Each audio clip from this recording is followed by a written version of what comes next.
Now that we are past OTAs and mini camps, it is time to talk about some prime cut candidates. Guys that will probably not make the roster, the initial 53-man roster for the Chicago Bears. So what is going on, y'all? Faiz Sports Talk.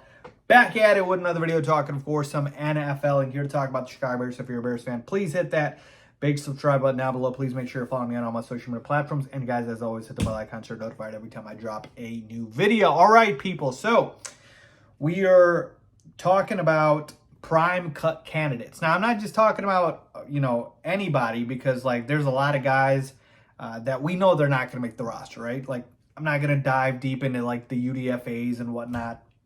I'm talking about the guys that are probably like on the roster bubble, and I'm saying, yeah, they're probably not going to make it.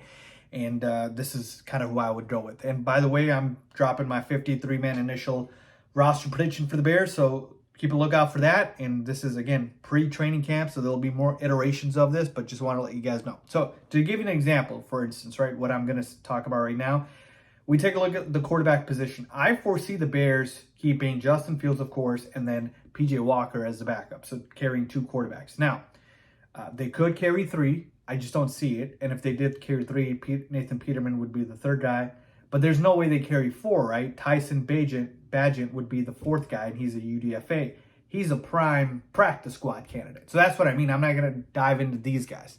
I'm talking about the guys that legitimately are on that bubble. So the first guy that I have on that list, Tristan Abner, running back for the Bears. And he is a guy who I don't see how he makes this team with our recent additions, folks. We know our starting running back is Khalil Herbert, or at least initially it's going to be Khalil Herbert. Then we signed Dante Foreman in free agency. Then we signed Travis Homer in free agency. And then we drafted Roschon Johnson. That's four running backs right there. I don't see why you would need to have a fifth, right? Because, if one guy gets hurt, okay, fine. You still have three more. If two guys get hurt, you still have two more. And at that point, maybe you bring them up. But unless we get some sort of injury concerns, then I don't see Tristan Abner making the roster. He didn't impress. He didn't look good. He had some opportunity in limited playing time when David Montgomery was out last season. If you guys remember that, he was back up to Khalil Herbert for a little bit, and he did not look good. So I don't see how Tristan Abner makes this roster unless we carry, 5 running backs, which I don't think we will. And he could be on the practice squad, and we could, use him if we end up having some injuries. But yeah, I don't see Tristan Abner just from a talent perspective and a lack of, need for depth at the position, because we already have a lot of guys. I don't see how he makes the team. So he would be a prime roster candidate for me. Next up, moving on to the wide receiver spot. I've talked about this religiously, but I don't see how we carry 7 receivers. So 5 receivers, 6 receivers pretty much set here. So we got DJ Moore, Darnell Mooney, Chase Claypool, Tyler Scott, 4 kind of guys that are guaranteed to make the roster. Then we've got these 3 guys and 2 spots left, right? I think we carry 6 receivers. So the 3 guys, of course, Dante Pettis, Equinemi St. Brown, and Velus Jones Jr. All 3 guys we've heard, things about during OTAs and mandatory mini camps, and each guys have kind of shown a little bit of flash here and there, and they've got some versatility, right? Some of these guys can play on special teams as well. And so to me, I probably am thinking Velus makes the roster just based off of the fact that he was a 3rd-round pick, and it buys him a little bit more time, because if you cut him, that means you're basically saying you failed, and you failed that pick. And I don't know if Ryan Poles wants to do that. And then between Pettis and EQ, I think I would probably pick EQ, a little bit more consistent, though Dante Pettis is solid. But yeah, that's kind of the direction that I would go in. So I don't see how we keep all of these wide receivers, right? All 3 of them in addition to the 4 other ones. So that's kind of where I'm leaning towards with regards to the wide receiver spot. I think one of these guys gets cut between EQ, Velus, and Dante Pettis. All right, let's move on to the offensive line. And with the offensive line as well, I think we've got certain guys that I think are pretty much locked to make the roster. Of course, we've got our 5 starting linemen. Right, I don't think there's anything there with Braxton Jones, Tevin Jenkins, Cody Whitehair, Nate Davis, and Darnell. Right, I don't think there's anything to talk about there. But then behind, you certainly need some depth, right? Well, taking a look at the depth, Lucas Patrick, you certainly know that he's going to be on the roster. That's 6 guys right there. And then Larry Borum, that's 7. He's a solid depth piece. You don't want to let him go. And then you've got guys like Alex Leatherwood, who the Bears did invest some capital in, so I think he stays on the roster.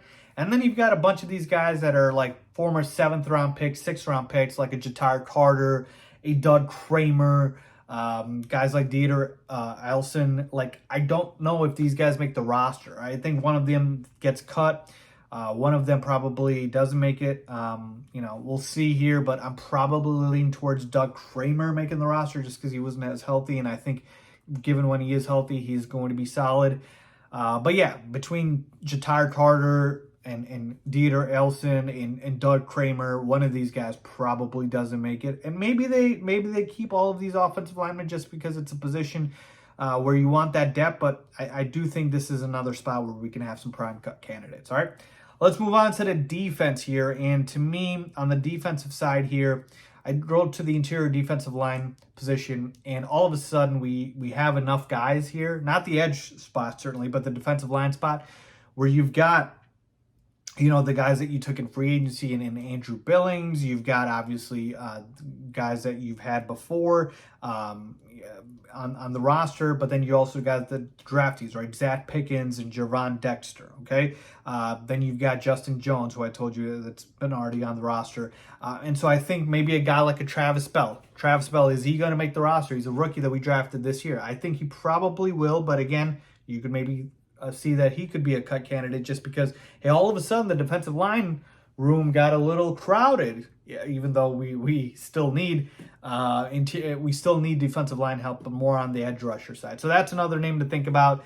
Another draft pick, we had Kendall Williamson at the safety spot. Maybe does he make the roster? But again, we're kind of thin at safety. So maybe he does with just Brister and Jackson there and Elijah Hicks. So I think Kendall Williamson probably makes it. At the cornerback spot, right? You've got obviously Jalen, you've got Tyreek, you've got Kendall Vildor, you've got Kyler Gordon. Do we carry 5 or 6 guys? You've got guys like Josh Blackwell, guys like Jalen Jones. Do they make the roster? So these are all, again, prime candidates here. Another guy, Dylan Cole at the linebacker spot. You've got TJ Edwards, Tremaine Edmonds, Jack Sanborn there, even Noah Sewell, who I think makes the roster. So guys that are kind of on the outside looking in, a Dylan Cole, a Sterling Weatherford, do they make the roster? So to me, these are kind of my prime cut candidates. I probably go, like I said, with some of these guys probably not making the roster, but I don't have as much of a certainty as I did with these other guys. Defensively, it's pretty hard here just because I think the more depth we have, the better it is. But certainly on the offensive end, that's who I see us letting go of and not making the roster. So let me know what you guys think, man. Who are some of your prime cut candidates? I just threw some names out for you guys that I think are names to watch for. Leave a comment down below. Agree, disagree? As always, thanks.